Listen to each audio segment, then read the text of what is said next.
A Deus toda a honra, toda a glória. Abra sua Bíblia, por favor, no livro de Hebreus, capítulo 11, versículo 1. Diz assim a palavra de Deus: ora, a fé é a certeza de coisas que se esperam, a convicção de fatos que se não veem. Pois pela fé, os antigos obtiveram bom testemunho. Próximo, Joás. Pela fé, entendemos que o universo foi formado pela palavra de Deus, de maneira que o visível veio a existir das coisas que não aparecem. Deus seja louvado pela sua palavra. Nós cremos que esta palavra já caiu no seu coração, porque o seu coração é terra fértil. E esta semente agora está produzindo não só a 30 e a 60, mas sabe, Cristo está sendo formado no teu interior. A tua mente é a mente de Cristo, o teu coração está plenamente receptivo à voz do Espírito Santo e o teu coração preparado em nome de Jesus. E o povo de Deus diga amém. Meu bispo amado, muito obrigado. Deus seja louvado pela sua vida. Amados, nós estamos vendo frequentemente esse versículo de essa passagem de Hebreus 11:1, volta lá, Jorge, por favor, em que diz que a fé é a certeza de coisas que se esperam. Ora, a fé é a certeza de que haveremos de receber o que esperamos. Você crê nisso? Isto é fé. Você está agindo por fé. E quando você age por fé, olha, coisas que estão no mundo espiritual se manifestam de tal forma que você passa a dizer assim: uau, Deus tem o melhor para a minha vida mesmo, porque Ele me surpreende, Ele traz diante de mim boas oportunidades, porque é isso que Deus tem para a tua vida. O teu Deus é um Pai, Ele não vai te dar uma pedra se você pedir um pão, Ele não vai te dar uma serpente se você pedir um peixe, de forma alguma. Ele é o autor de toda a boa dádiva. Então, o livro de Hebreus, ele foi escrito, praticamente, Paulo, quando escreveu esse livro, ele se baseou na Septuaginta. O que é a Septuaginta, pastor? A Septuaginta, ela foi uma tradução do texto hebraico, do texto massorético, para o grego koiné. E essa tradução, ela foi elaborada por 72 judeus helênicos, instruídos, segundo o direcionamento e a ordem de Alexandre o Grande, quando ele estava expandindo a cultura helênica. Então ele queria, evidentemente, que o texto massorético, o texto hebraico, estivesse na linguagem da cultura que estava predominando sobre a Europa e o Oriente naqueles dias. Então, esses 72 sábios ou eruditos judeus, eram 6 de cada tribo, 6 das 12 tribos, e eles fizeram em 72 dias essa tradução.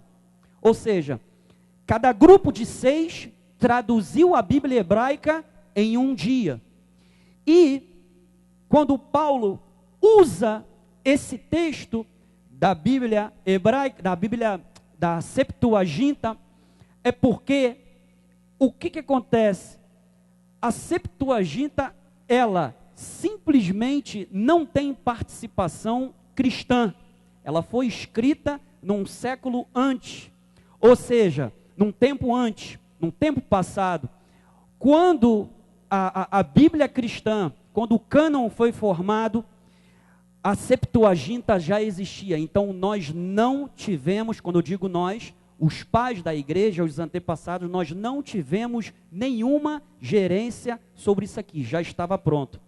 Então, aqui no texto de Hebreus 11:1, você pode ver o que a fé em si, o que ela realiza. Olha só, a fé é o ato de confiança em alguém ou alguma coisa. A fé é objetiva, ela não confia em si mesmo, mas no seu objeto.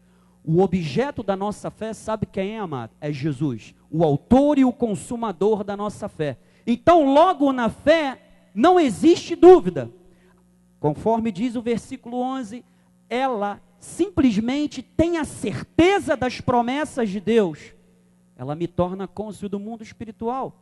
E também nós vemos em Hebreus 10, 19, que para chegar ao trono da graça de Deus, é preciso de fé. Ou seja, ter plenamente, estar totalmente tomado de fé. Ter plena certeza de fé. Porque você precisa de intrepidez para saber que não há mais um véu que te separa da presença do trono da graça de Deus. Mas o véu foi cortado. Mas você precisa ter intrepidez para quê? Para que você creia que Deus, aquele que está no trono, que não está mais por detrás de um véu, mas está diante de você pela fé, vai ouvir a tua oração. Próximo, Joás 20. Pelo novo e vivo caminho que ele nos consagrou pelo véu, isto é, pela sua carne. Próximo, Joás. E tendo grande sacerdote sobre a casa de Deus. Olha, Jesus é o sumo sacerdote da nossa confissão. Então, amado, a fé, ela age segundo as promessas, ela age segundo a palavra de Deus. Hebreus 6,13 diz assim: pois quando Deus fez a promessa a Abraão, visto que não tinha superior por quem jurar, jurou por si mesmo, dizendo: certamente te abençoarei e te multiplicarei. Ele está falando de Abraão. E assim, depois de esperar com paciência, obteve Abraão a promessa. Ou seja, a fé age segundo a promessa, segundo a palavra, mas a perseverança, ou seja, a paciência, que é o que o nosso bispo Sérgio tem exortado ultimamente, tem que ser uma qualidade nossa.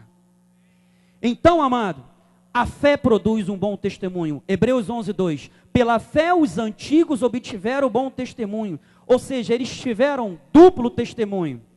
Hoje, na nova aliança, nós temos duplo testemunho. Romanos 5:1 diz que nós fomos justificados pela fé em Cristo. Então, primeiro lugar, primeiro testemunho, fomos justificados diante de Deus pela fé. Não é mais pelas obras, mas é pela fé. Segundo lugar, não é mais pelas obras, mas como o bispo Sérgio disse, a árvore você conhece pelos frutos. Logo, as suas obras precisam ser públicas e evidenciadas.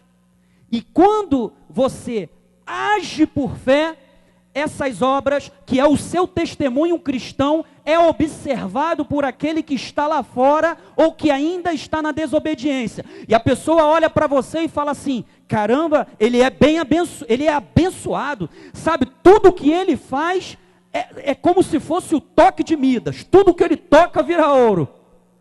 Amado, a terra que está debaixo do teu pé é sua, amado. Então, o seu testemunho cristão tem que influenciar. A fé nos dá percepção dos desígnios de Deus, é o que diz em Hebreus 11:3. Pela fé entendemos que foi o universo formado pela palavra de Deus. Ou seja, eu tenho ciência dos desígnios de Deus para a minha vida através da fé. Amado, tudo passa pela fé. Se nós não misturarmos a palavra com fé, nada acontece. Quer ver? Quer ver como é que nada acontece? Nós vamos falar agora sobre dois heróis da fé, mais o primeiro do que o segundo. O segundo é citado no texto sagrado, mas o primeiro não. Hebreus 11:32, eu quero falar sobre Débora e Baraque. E eu comecei a estudar sobre isso daqui, e eu fiquei apaixonado, e eu descobri, bispo Sérgio, que tem muita mensagem aqui, só em cima de 2 capítulos, 4 e 5 de Juízes. Eu descobri que tem mensagem até o meio do ano. Então, ele diz assim: por meio da fé subjugaram reinos, E que mais direi? Certamente me faltará o tempo necessário para referir o que há a respeito de Gideão, de Baraque, de Sansão, de Jefté, de Davi, de Samuel e dos profetas, os quais, por meio da fé, subjugaram reinos, praticaram a justiça, obtiveram promessas, fecharam a boca de leões. Tem leão rugindo aí do teu lado? Contanto que não seja o da receita. Tem leão rugindo, amado, fecha a boca dele em nome de Jesus. Pode fechar. Extinguiram a violência do fogo, escaparam ao fio da espada. Guarde isso. Da fraqueza tiraram força. Você pode estar aqui se sentindo desse tamaninho, pequenininho, o mais fraco, amado. Deus escolheu as coisas loucas deste mundo para confundir as que pensam que são alguma coisa. Deus pegou os fracos e simplesmente humilhou os fortes. Você já parou para ver como é que Deus é especialista em trabalhar situações? Deus sempre gosta de trabalhar com aqueles que são fracos, com aqueles que o mundo olha e fala assim, ele é insignificante. Deus gosta de usar aquele que se sente o pior desta terra, amado. Não, você não é o pior desta terra, sabe por quê? Porque Deus se fez carne, Ele desceu do trono, Ele morreu numa cruz, Ele derramou o sangue dele por você. Então você não é qualquer coisa, mas você é a imagem e semelhança de Deus. Então guarde essa palavra aqui, da fraqueza tiraram forças. Isso tudo porque, se você for em Josué 17, Deus havia ordenado aos judeus que eles conquistassem as montanhas e os vales, mas eles simplesmente só conquistaram as montanhas. Não desceram ao vale para conquistar os vales. Tem gente que só gosta de ficar próximo do céu, lá em cima. Só que, amados, a ordem que Deus deu para os judeus lá por volta de 1700 antes de Cristo, e Ele está dizendo isso para você. Você não tem que ficar só sobre a montanha. A terra prometida, a Canaã celestial, ela só é completa quando você toma as montanhas, mas desce lá e acaba com os cananeus e toma os vales. E olha só. Então o povo dos filhos de José disse a Josué: por que me deste por herança uma sorte apenas e um quinhão, sendo eu tão grande povo, visto que o Senhor até aqui me tem abençoado? Estava tendo uma briga lá, na hora em que Josué estava repartindo a terra, a tribo de José começou a reclamar: pô, nós somos os maiores aqui, vamos receber o menor. Aí Josué: não. Então o povo dos filhos de José disse a Josué: por que me deste por herança? Não, próximo Joás, isso. Disse-lhe Josué: se és grande povo, sobe ao bosque, ou seja, vai lá para as montanhas, abre ali clareira, na terra dos ferezeus, dos refaíns, visto que a região montanhosa de Efraim te é estreita demais. Ou seja, Josué estava dizendo o seguinte: as montanhas não serão suficientes para você. Então faz o seguinte, domina as montanhas e domina os bosques, e domina os vales também. Porque ele disse assim, próximo Joás, volta, vai, isso. Se és grande povo, sobe ao bosque e ali abre uma clareira. Então eles simplesmente tomaram posse das montanhas. Próximo agora, por favor. A região montanhosa não nos basta, habitam de carros em Betsebã e suas vilas, como as que estão no vale de Jezreel. Ótimo. Então agora, se você olhar o versículo 17, de Josué, Josué disse assim: tu és povo numeroso e forte, não terás uma sorte apenas. Próximo, Jô. porém a região montanhosa será tua. Ainda que é bosque, cortá-la-ás, e até as suas extremidades será todo teu, porque expulsarás os cananeus, ainda que possuem carros de ferro e são fortes. Sabe o que foi que aconteceu? Joás, vai lá em Juízes 1:19. Esteve o Senhor com Judá, e este despovoou as montanhas, porém não expulsou os moradores do vale, porquanto tinham carros de ferro. Eles criaram uma ideia fixa na mente deles, de que eles não teriam a menor possibilidade ou chance de vencer os cananeus por causa desses carros de ferro. E olha, amado, o que Josué disse para a tribo de José foi o seguinte: olha só, você quer a terra, você vai ter que guerrear por ela. Amados, não adianta nós virmos aqui para a igreja, dizermos que somos abençoados, que somos prósperos, glória a Deus, aleluia, falar em línguas, mas se você não expulsar o cananeu, você não vai tomar posse da terra. Se você não lutar, não há como Deus ir adiante de você, porque você está parado. Então Deus, Ele quer que você não tenha medo, Ele quer que você avance, Ele quer que você, siga em frente.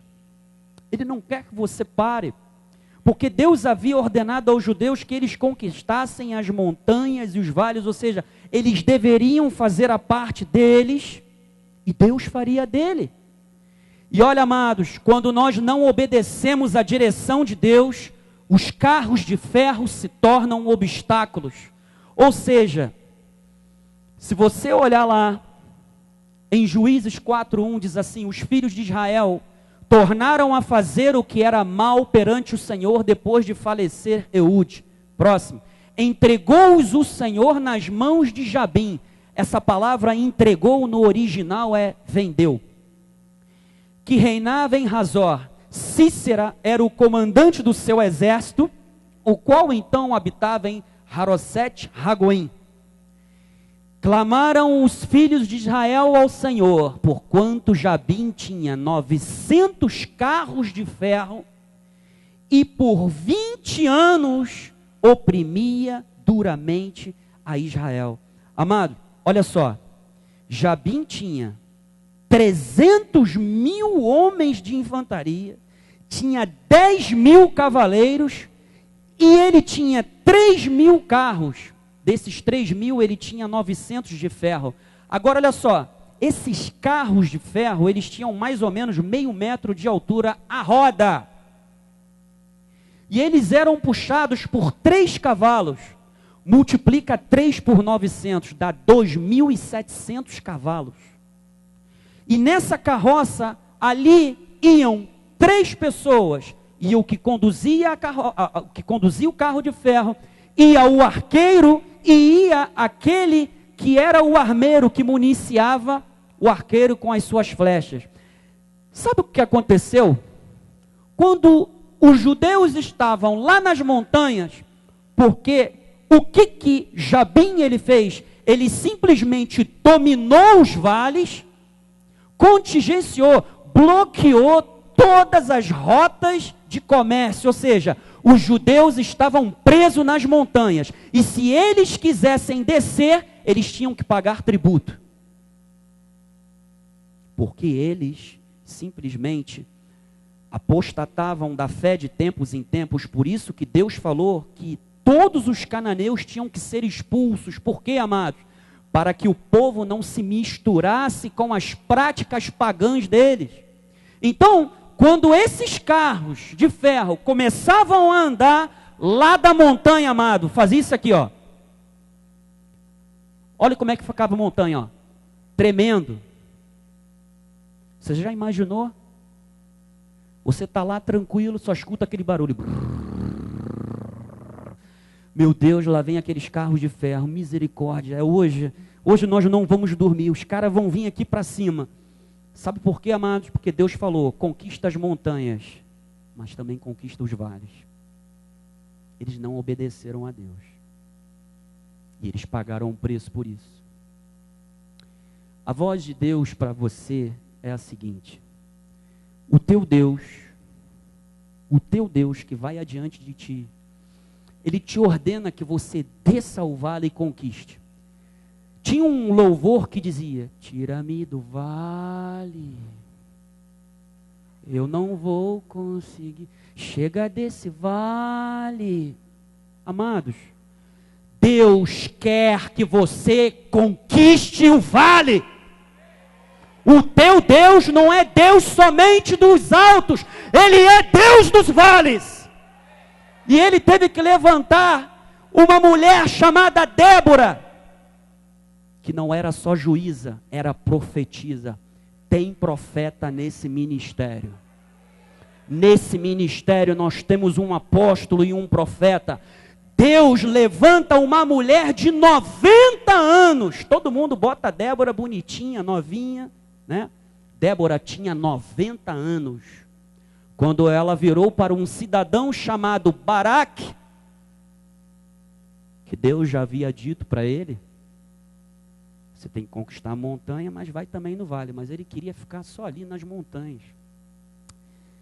Para quê, Senhor? Tá bom pra caramba aqui em cima, sabe? É claro, né? A gente só falta se borrar todo quando os caras ali atravessam ali, mas, amados, olha só, a ordem de Deus para você é para que você conquiste o seu vale. Ele não quer que você seja refém de cananeu nenhum, amado. Nenhum. Então, Débora significa também abelha. Você já viu como é que é o sistema das abelhas? Elas são organizadas. Elas têm uma sociedade totalmente direitinha. Cada um tem o seu papel.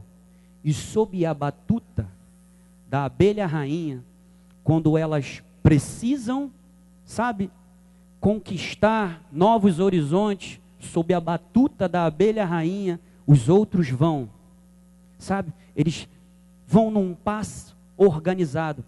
Débora também é um anagrama de que ela diz, ou seja, Débora venceu, Débora tinha a palavra de Deus na vida dela.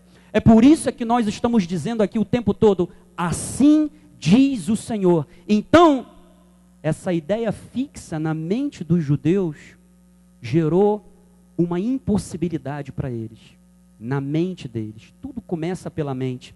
Então, amados, Deus tem que levantar uma profetisa e uma juíza. Deus levanta Débora para, por meio da palavra profética, despertar a fé de Baraque. Sabe o que significa Baraque? Baraque significa relâmpago, ou aquele que emite raios, ou simplesmente filho do trovão. Agora você imagine só, o cara que tem um nome de trovão, relâmpago, com medo, cheio de medo. Débora profetiza, mulher de Lapidote, julgava Israel naquele tempo. Lapidote significa, sabe o que, amado? Fogo, tocha.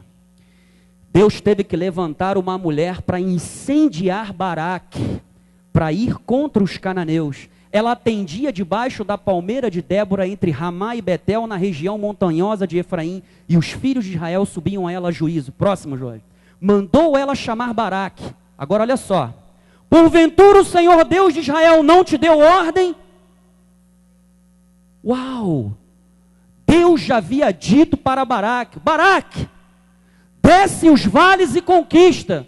Eu, Senhor? Que isso? Vou nada.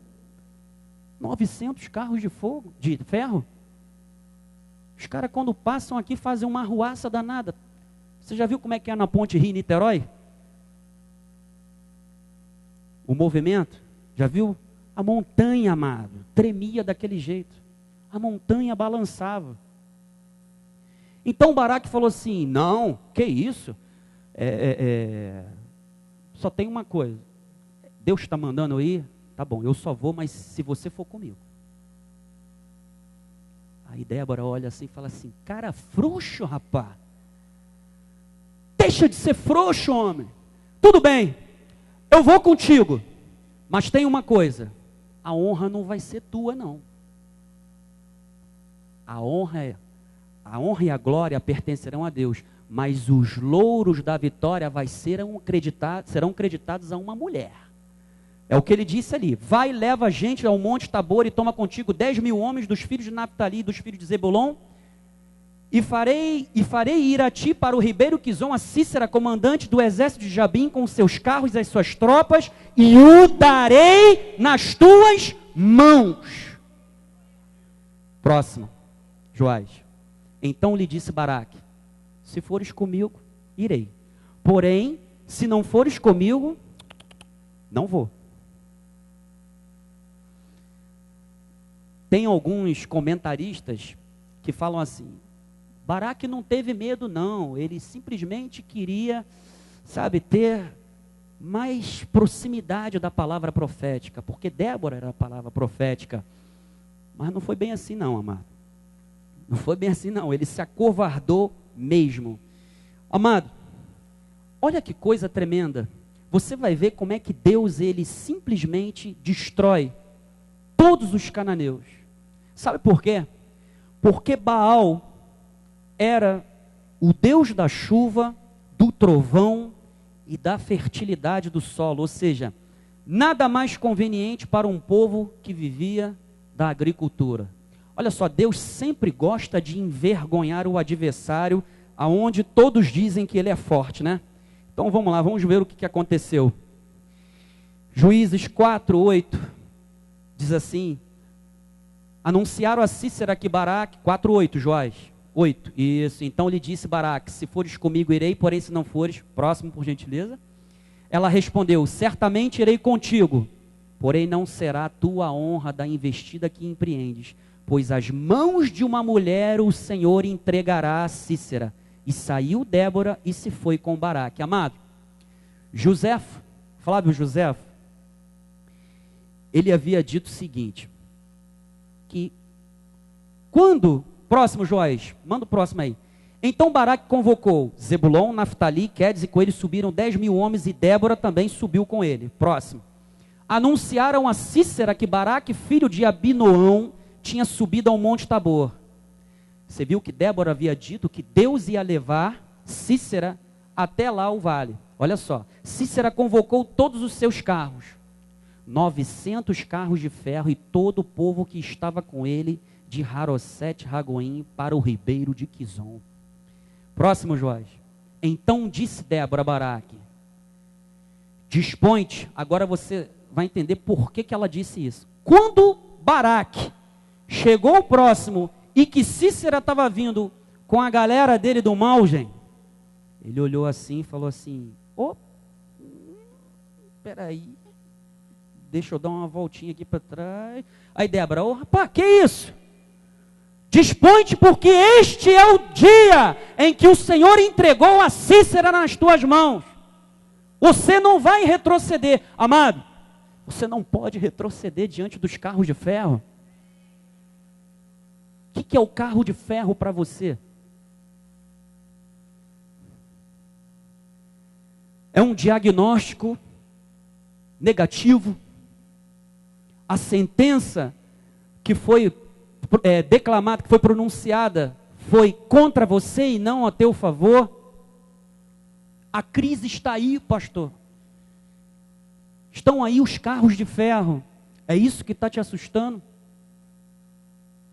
Pastor, a minha casa é um inferno. Vai continuar sendo porque você está falando isso. Carros de ferro, ideias fixas. Sabe, talvez você, alguém ou que esteja aqui ou está nos assistindo pela internet, tenha sido vítima de abuso dentro da sua própria casa. Isso acaba virando um carro de ferro na mente. A pessoa se trava.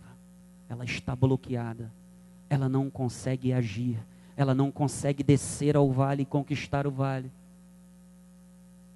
Mas Deus manda te dizer que este é o dia em que o Senhor entregou, não entregará não, entregou a Cícera nas tuas mãos. Porventura o Senhor não saiu adiante de ti? E se você lê na NVI, diz que diante do avanço de Baraque, Deus foi à frente. E você vai ver o que aconteceu, amado. Já estamos terminando. Próximo. E o Senhor derrotou a Cícera e todos os seus carros e a todo o seu exército a fio de espada diante de Baraque. Cícera saltou do carro e fugiu a pé. Próximo, Joás. Aleluia. Mas Baraque os perseguiu, os carros e os exércitos. Olha, Baraque também quando foi de uma vez só, né? Também Deus já estava à frente dele, e você vai ver como é que Deus ele fez isso. Cícera caiu ao fim da espada e sem escapar, não sobrou nenhum. Nenhum sobrou. Agora você vai ver como é que Deus ele fez isso. No capítulo 5, Joás, passa do capítulo 5, por favor. 5, Juízes 5, por favor. Isso aqui é Débora cantando. Saindo tu, ó Senhor de Seir, marchando desde o campo de Edom, a terra estremeceu. Ou seja, a montanha estremecia quando os carros de ferro passavam, mas a palavra de Deus diz que quando Deus se levantou do trono, a terra toda estremeceu, amado. Desde o campo de Edom a terra estremeceu, os céus gotejaram, sim, até as nuvens gotejaram de águas. Amados, segundo José, Baraque e os israelitas ao verem a multidão de inimigos, intentaram fugir, está aí na sua apostila, mas Débora os impediu e ordenou-lhes que combatessem naquele mesmo dia. Travou-se o combate. Olha o que aconteceu, é o que Débora está falando. Nesse momento, viu-se cair uma forte chuva com granizo. O vento impelia com tanta violência contra o rosto dos cananeus, que os arqueiros e fundibulários não se podiam servir nem dos arcos nem das fundas, e os que estavam armados mais pesadamente tampouco podiam usar as suas espadas. Os israelitas, ao contrário, tendo a tempestade pelas costas, não eram incomodados por ela e ainda sentiam redobrada coragem, vendo nela um sinal visível do auxílio divino. Olha lá, versículo 20. Desde os céus pelejaram as estrelas contra Cícera, desde a sua órbita o fizeram. O ribeiro de Quizon os arrastou. Sabe o que aconteceu? Quando os carros de ferro entraram por dentro do vale, do ribeiro de Quizon, Deus mandou uma chuva tão violenta, ao ponto de chover granizo, que esse ribeiro transbordou, e o solo onde eles estavam virou um pântano arenoso, amado. Sabe o que aconteceu? Os carros ficaram travados. Os cavalos naquela época não tinham ferraduras, mas antes eles caminhavam pelos seus próprios dedos, porque o casco deles, na verdade, são os dedos dele, e eles ficaram atolados na lama. Sabe o que aconteceu? Os judeus desceram sobre eles, sabe, e ao fio da espada, mataram todos eles, e aqueles que fugiram, sabe o que aconteceu? Os cavalos, desesperados, partiram em debandada e atropelaram todos aqueles que estavam fugindo.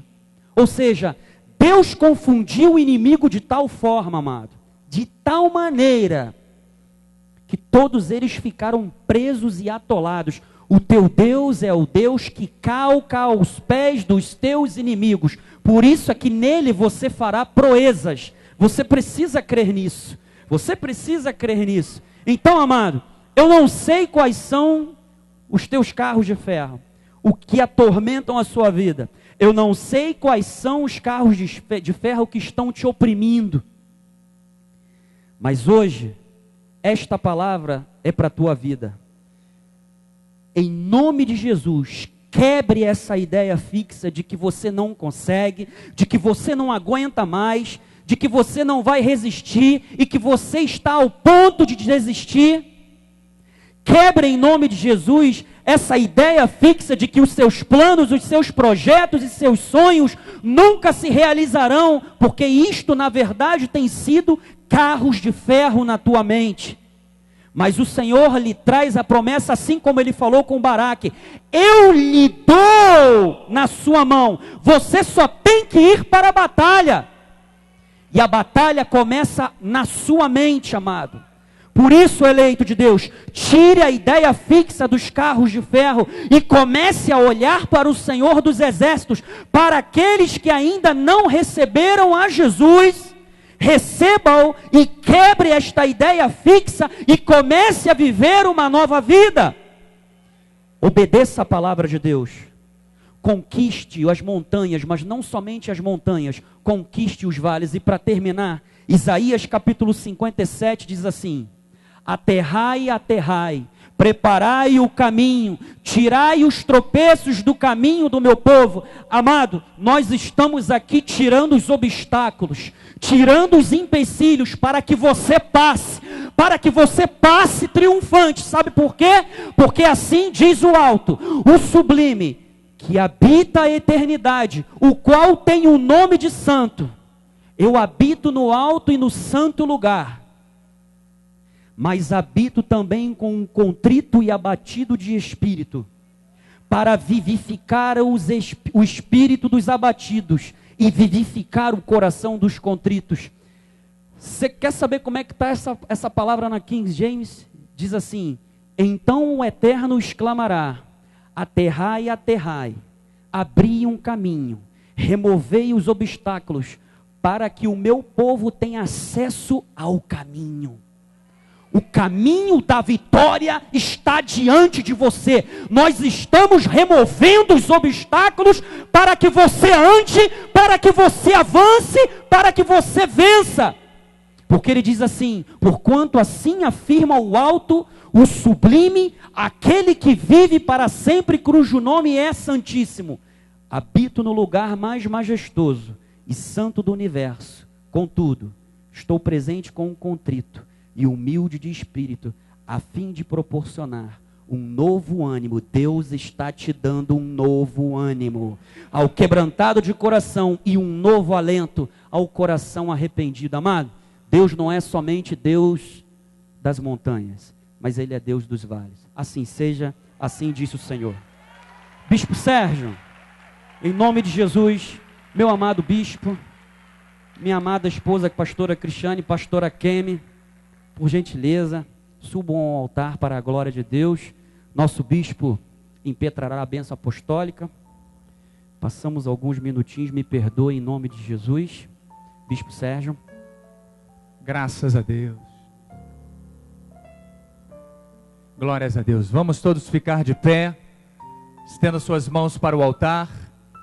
Senhor Jesus Cristo, Deus poderoso, obrigado, Pai, por esta palavra de autoridade, de poder, de encorajamento, que torna o nosso coração entusiasmado, torna, Senhor, a nossa mente de vencedor, o nosso espírito de conquistador.